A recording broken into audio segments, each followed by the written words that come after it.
To many people, cheerleading is misunderstood.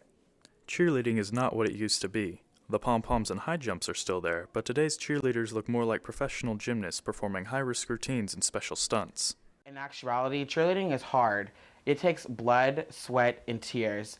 You have to have athleticism to be a cheerleader. It has skills. It really is something that is challenging, competitive, and the aspect of it almost being a sport, in fact, being a sport in my eyes. You know, cheerleading locally, it's just girls going out there and tumbling and doing some flips, but then it's gotten really competitive. It's about the hard work and the dedication that goes into it. The competitive side of cheerleading, it's tough. It takes skills. For each level of cheerleading, it takes skills. It's just not the popularity aspect anymore. Because their season never ends, cheerleaders spend more hours in practice than most football and basketball players. I think a lot of the cheerleading here, we don't practice on campus. We don't have our intense workouts here on campus, so people don't see us running our 40s up and down the field as we do with the football team. So instead of working out here where people can watch the rigor of a practice, we are at another gym, and I think that has a lot to do with it. If people don't see you working, then their perceptions are going to be that you don't do anything. It's not just going out there and learning from some random person how to do a kick up in the air. It really has been specialized training.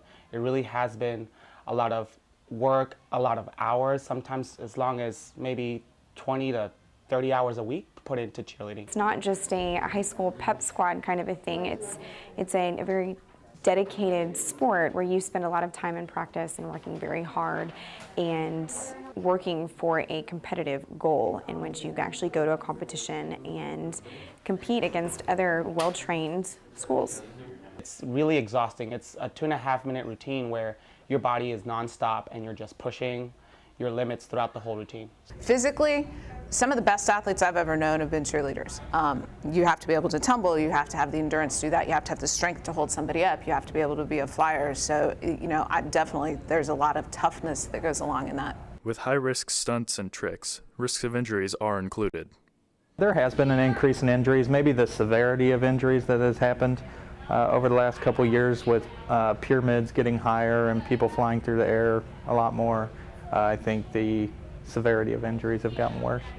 Since the girls spend so much time together, they become close, like a family.